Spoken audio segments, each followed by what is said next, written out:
ونعوذ بالله من شرور أنفسنا ومن سيئات أعمالنا من يهده الله فلا مضل له ومن يضلله فلا هادي له أشهد أن لا إله إلا الله وحده لا شريك له لا ند له وأشهد أن سيدنا ومولانا محمدا عبده ورسوله لا نبي بعده اللهم صل وسلم على سيدنا محمد وعلى آله وأزواجه وذرياته وصحابه والتابعين والناصرين لدينه إلى يوم الدين أما بعد فقد قال في كتابه الكريم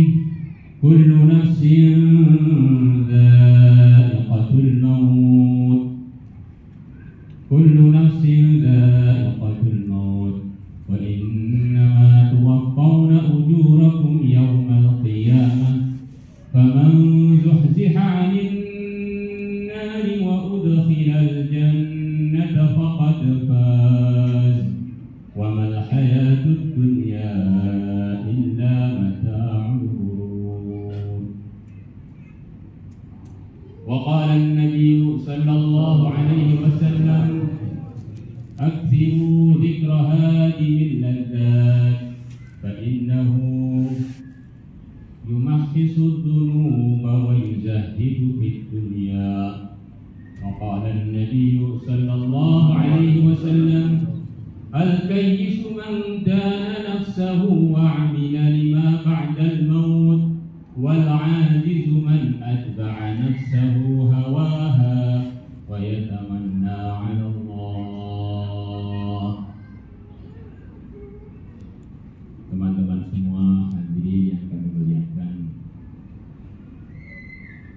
tidak terasa umur kita tambah hari tambah mendekatkan kita ke kubur kita masing-masing.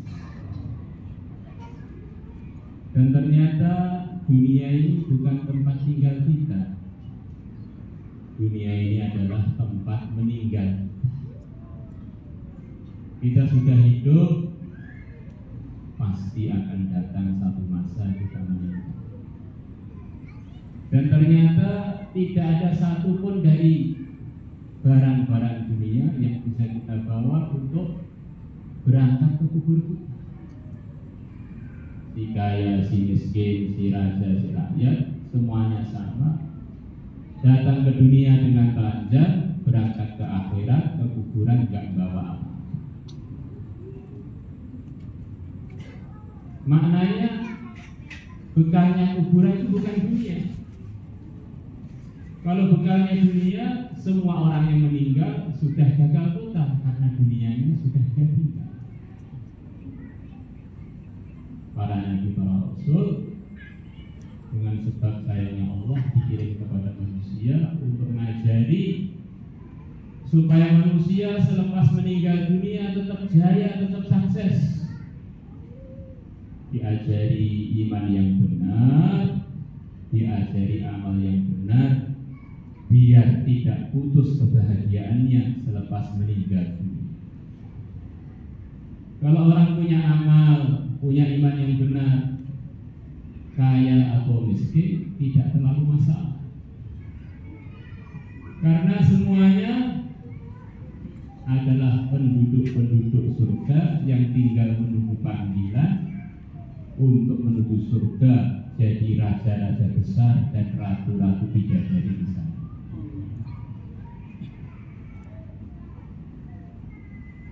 Hadirin yang dimuliakan Allah, dulu terjadi kemerosotan ketika selepas zamannya Nabi, zaman Khulafaur Rasyidun, manusia-manusia masih amal agama dengan begitu sungguh-sungguhnya, walaupun mungkin tidak sesempurna zamannya Nabi. Kemudian berganti zamannya Bani Umayyah, keluarga besar Quraisy yang dipimpin oleh iparnya Nabi, mertuanya Nabi. Sufyan keluarga besar dia, memimpin umat Islam selama kurang lebih 150-an tahun. Di masa itu terjadi kemerosotan. Allah sayang kepada umat. Allah munculkan dari salah satu cucu-cucunya Bani Umayyah ini seorang pimpinan yang saleh, yang diantara sebab kesolehannya karena jalur nasab dari ibunya. Yang namanya jalur nasab dari ibunya ini adalah campuran dengan darahnya Umar Al-Faruq, yang ketika itu Sayyidina Umar sedang keliling-keliling ronda malam untuk mengawasi rakyatnya. Cerita yang sudah masyhur, yang sudah sering kita dengar. Akhirnya beliau menemukan satu keluarga yang punya putri yang istimewa, putri yang tidak mau diajak ibunya untuk menipu di dalam penjualan susunya. Akhirnya Sayyidina Umar pulang mengumpulkan putra-putranya. Wahai anakku, saya punya calon mantu yang terbaik. Siapa di antara kalian yang siap jadi pengantin? Pertimbangannya hanya semata-mata karena agama. Agama ini mahal. Ada orang mau pegangan agama ini orang mahal. Yang belum pegang agama belum naik nilainya, karena selain agama kan ditinggal. Akhirnya ternyata yang siap adalah Al-Qasim. Kalau siap, akhirnya Al-Asim. Maka akhirnya Asim menikah dengan perempuan tersebut. Akhirnya perempuan tersebut punya anak, kalau nggak salah namanya Laila. Akhirnya Laila dinikahi oleh Abdul Aziz. Akhirnya dari Abdul Aziz keluarlah anak Umar bin Abdul Aziz. Yang belum menikah siapapun kalau nikah istiqomah dulu. Jangan asal sarungnya bergoyang kemudian maju tanpa pemikiran apa. Ikhtaru linutafikum fa innal 'irqa jassas. Kalau mau nikah jangan tergesa-gesa, hati-hatilah, seleksi dulu. Karena jalur keturunan itu pengaruhnya sangat besar pada keturunan. Pak, saya ini keturunannya enggak baik, Pak. Ada yang baik. Kita semuanya cucunya Nabi Adam tentunya. Jangan dibuat alasan untuk enggak semangat. Maka Sayyidina Umar bin Abdul Aziz merasa umat Islam kok bisa nggak ngamalkan agama dengan serius, ini berarti kurang cerdas. Terjadi kemerosotan kecerdasan kepada bangsa Muslim. Maka perlu dimotivasi biar kecerdasannya muncul lagi, biar muncul masyarakat yang cerdas. Masyarakat yang cerdas, sabda Nabi kita adalah masyarakat yang mikirkan. Orang yang cerdas yang bisa nundukkan dirinya. Diri kita ini kalau diikuti ujung-ujungnya nanti menjerumuskan kita pada perkara yang enggak baik. Pengennya males, pengennya enggak mau mikir, pengennya nganggur tapi duitnya oke. Ragelem bletok. Kalau tidak mau kerja keras ujung-ujungnya nipu. Pengennya tanam modal sedikit, hasilnya lipat-lipat. Inilah namanya investasi bodoh.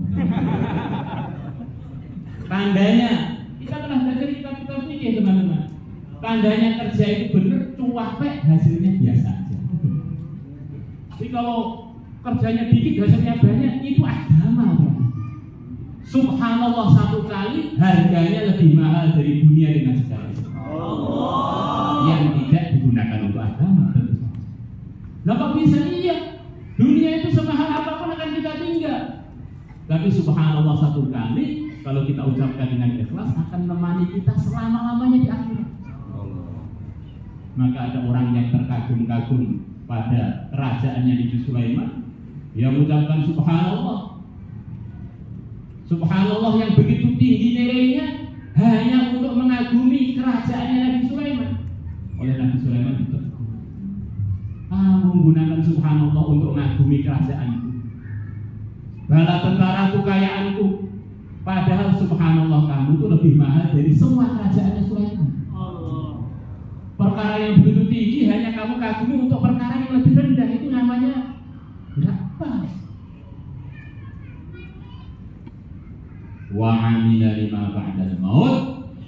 Orang yang cerdas adalah orang yang amal untuk selepas mati. Rumahnya jadi akhirat, tokonya jadi ada nilai akhirat, anaknya, istrinya semuanya ada nilai akhirat, pekerjaannya ada nilai akhirat. Akhirnya begitu dia wafat tinggal senyum-senyum karena semuanya sudah dia kirim ke akhirat. Kalau orang murni dunia ini menunjukkan memang kurang cerdas, dan dia tidak jujur dengan realita dan keadaan.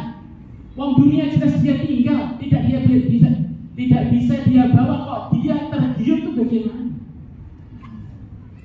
Maka ketika masyarakat tergiur dengan harta karun, hartanya korun, orang-orang ahli ilmu nasihati, wailakum, kata para ulama, teguran untuk arti saya, walaupun artinya aslinya celaka kalian. Ini sebenarnya bukan niat doakan kecelakaan, maksudnya sayangnya saya pada kalian, jangan sampai kalian menjadi orang celaka. Pahala akhirat lebih baik bagi orang yang beriman dan amal soleh. Jangan tergiur dengan hartanya karun. Itu sudah dia tinggal, dia sendiri pun tidak bisa ambil manfaat, apalagi kalian.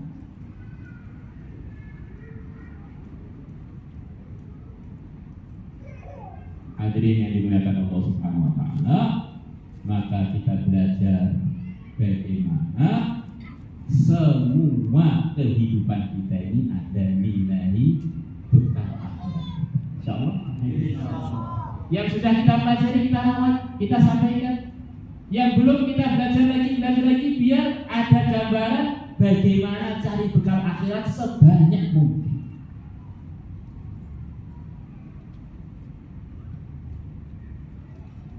Akhirnya Umar bin Abdul Aziz memanggil tokoh-tokoh masyarakat, kepala suku,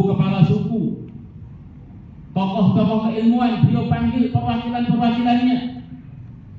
Selepas isya awal beliau suruh duduk di majelis beliau. Isinya ngaji mengenai mati sampai azan subuh. Cara mencerdaskan bangsa adalah bangsa diingatkan bahwa dunia itu sementara, akhirat selamanya. Akhirnya manusia ini menjadi tertata semua. Kalau orang pikirnya akhirat akhirnya jadi takwa. Kalau takwa, semua aturan menjadi bebas. Mau korupsi nggak berani, mau nyeleweng nggak berani, mau bolos kerja nggak berani, mau nggak jujur nggak berani, karena mikir mati terus. Mau nggak taat pada suami nggak berani, mau nggak nafkahi istri nggak berani, mau nggak berbakti pada orang tua nggak berani, mau tengkar dengan mertua nggak berani, karena khawatir tengah-tengah tengkar, tengah-tengah nggak benar tiba-tiba mati.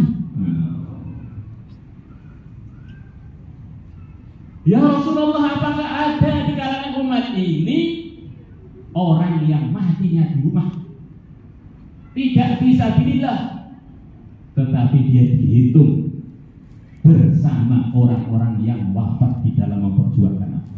Ada orang yang sehari mengingat mati minimal 20 kali. Coba kita ini sekarang tambahi diri kita, mati. Kita sudah biasa dari Allah, mati. Mau makan, mati. Mau masuk kantor, mati. Mau masuk masjid, mati. Mau masuk rumah, mati. Insya Allah ini jadi orang cerdas semuanya. Insya Allah semuanya, insya Allah. Nunda-nunda belajar agama, mati.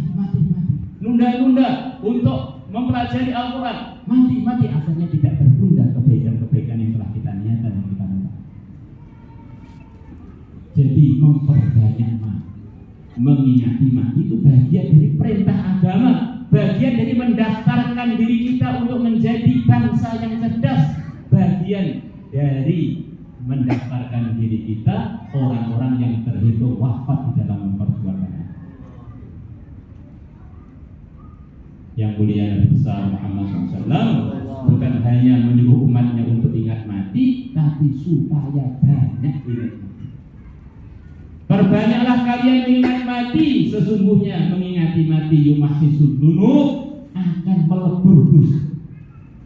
Orang tidak tobat-tobat, nunda, kapan nanti, karena perasaannya mati itu pasti nanti. Wa yuzahidu fid dunya, dan banyak mengingati mati akan menyebabkan orang itu tidak tergoda dengan dunia. Orang kaya raya boleh para hadirin, sebagian para anbiya sangat kaya raya.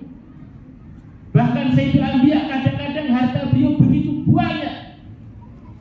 Kadang-kadang beliau memberi satu orang 5.000 kambing. Kadang-kadang memberi satu orang 1 lembah berupa domba. Kadang-kadang memberi satu orang 500 onta. Masya.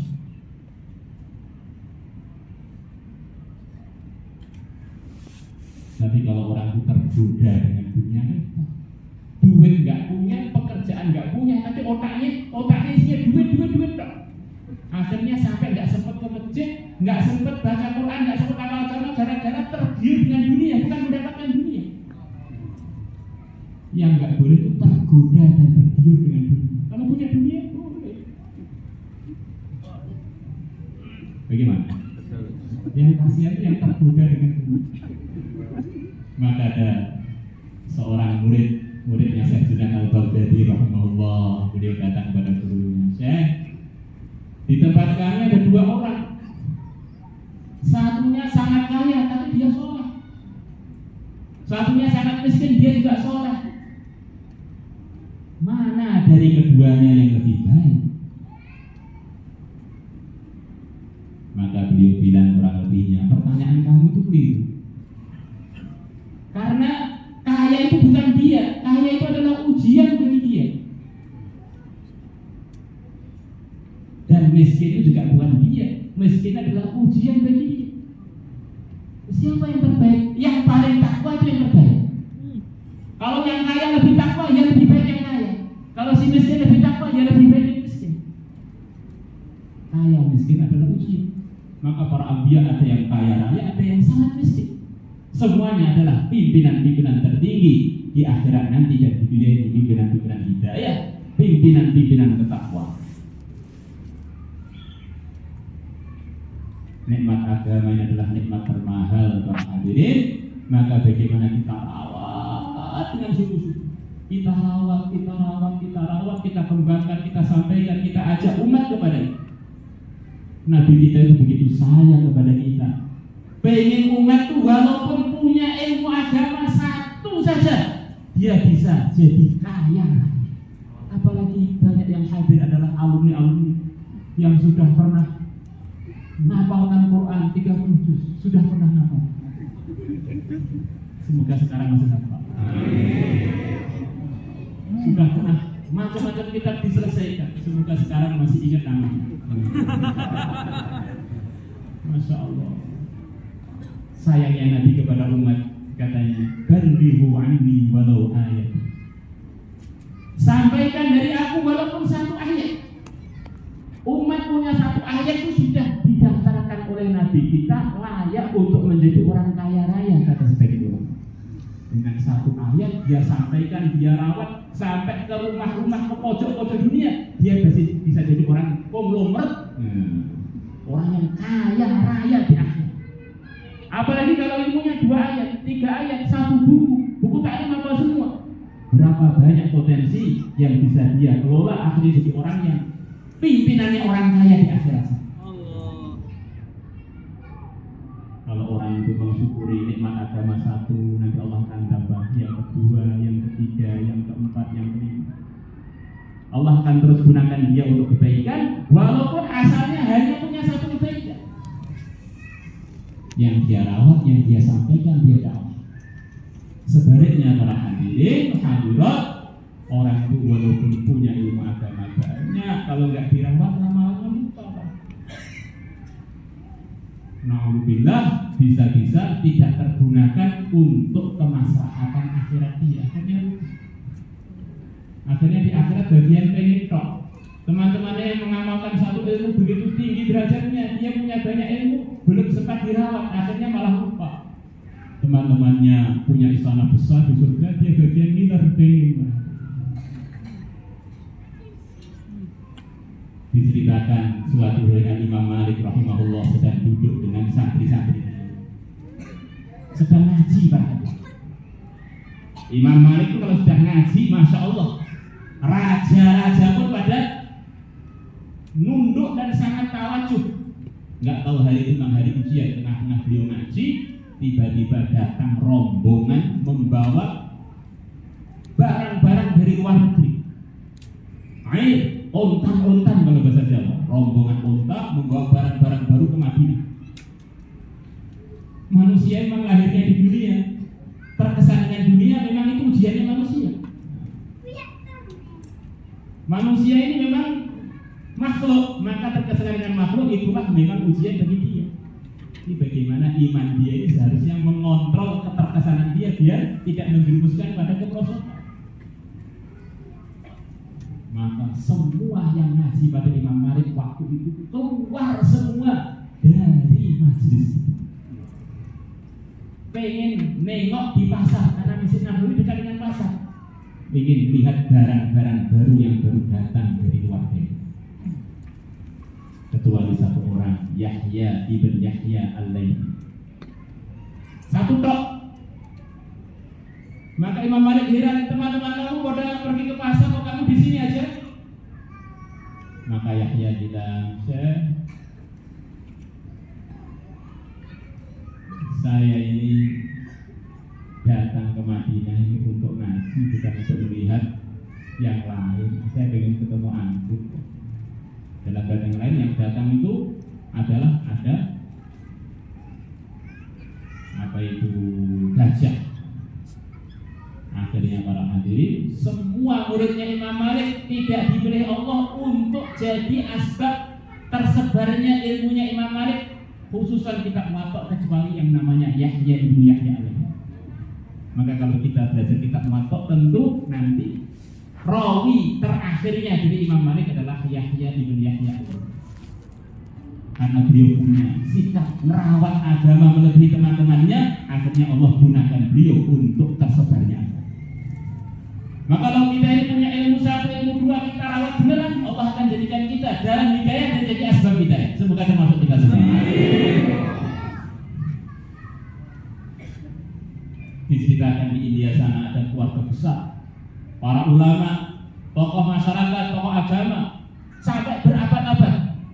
Keluarga besarnya Syekh Abdul Hayy Al-Laknam. Keluarga ini Masya Allah berabad-abad dipilih oleh Allah untuk jadi asbab hidayah dan pimpinan-pimpinan hidayah, menyusun buku-buku agama, menjadi mursyid-mursyid urusan agama. Maka suatu hari Abdul Hayy kecil ini tengah-tengah mutola'ah, tengah-tengah beliau membaca kitab, tiba-tiba ayahnya mendengar. Abdul Hayy tengah-tengah mutola'ah minta pada pembantunya untuk diambilkan minuman. Maka ayahnya nangis sejadi-jadi. Istrinya kaget, ada apa ayahku, ada apa? Ini seperti orang ngaji, kenapa ngaji main-main HP? Wah, kalau zaman dulu tuh ditangisi kakak kanyisan berat. La ilaha illallah. Ini Abdul Hayy, anak kita, tengah-tengah mutola'ah kita, baca kitab kok masih ingat minum. Berarti dia lebih enakan minum daripada baca kitab. Saya khawatir Abdul Hayy jadi generasi terakhir yang akan jadi asbab hidayah dari keluarga kita, yang jadi ulama dari keluarga. Ayahnya nangis melihat anaknya sikapnya dengan agama kok begitu. Nangis ini bisa terlepas dari pilihan Allah begini. Kita ini kadang-kadang saking hari-hari kurang perhatian, akhirnya perkara begini tidak dianggap serius. Oh, zaman dulu serius. Orang tengah-tengah ngaji kok tengok-tengok, wah ini gawat ini bisa nggak terpilih ini. Tengah-tengah mendengarkan janji-janji Allah, janjinya Rasulullah kok nggak konsentrasi, ini gawat ini. Maka istrinya bilang, suamiku, ya saya sangat risau dengan apa yang kau katakan. Tapi semoga tidak. Semoga Abdul Hayy ini tetap yang mendominasi keinginannya adalah agama. Ini ya sekedar mungkin haus sih Pak. Sekarang begini aja, khotib tadi kita panggil Abdul Hayy, kita ambilkan minyak aja. Coba nanti dia tengah-tengah mendapatkan minyak dari pembantu kita itu, dia akan minum apa tidak dan terasa apa tidak. Kalau ternyata dia minum minyak nggak terasa, tetap terus baca kitab, oh berarti dia ini akan terus dipilih Allah. Tapi kalau tengah-tengah baca kemudian minum, bisa tahu membedakan antara minyak dan air putih, berarti dia memang akan terputus dari silsilahnya diberi oleh Allah untuk jadi pimpinan-pimpinan acara. Maka akhirnya barunya dibilang, ambilkan minyak saja. Tentu saja minyak yang tidak bahaya untuk diminum, tidak tahu yang itu atau apa. Akhirnya diambilkan 1 gelas minyak, disonorkan kepada Abdul Hayy muda yang sedang membaca kitab. Maka Abdul Hayy tahu bahwa air perasaan dia sudah datang. Maka air itu dia minum, minyak itu dia minum sampai habis, gak terasa kalau itu minum. Akhirnya ayahnya sujud syukur, alhamdulillah ternyata anakku masih begitu sukanya pada ilmu agama, insya Allah masih terus dipilih oleh Allah. Maka majelis kita hari ini adalah majelis untuk perenungan. Kita ini semuanya mau mati, tetangga-tetangga kita sudah mau mati, bekal kita untuk mati itu apa? Hanya agama. Maka agama yang sudah ada kita rawat, yang belum ada kita munculkan, yang belum tahu kita pelajari. Harapannya kita nanti di akhirat menjadi orang-orang kaya. Di dunia jadi miskin gak apa-apalah, kalau kaya ya alhamdulillah. Tapi di akhirat minimalnya kaya raya. Jangan sampai di dunia meninggal dunia, di akhirat sengsara. Di antara syarat rawat agama adalah yang sudah ada dirawat dan disampaikan. Balighu anni wa kita sampaikan lagi, kita luangkan waktu setiap hari merawat agama, minimal ngajak umat kepada agama 25 tahun. Biar kuping kita ini pertama kali yang mendengar pentingnya agama, pentingnya merawat agama, harapannya kita yang pertama kali ternasihat.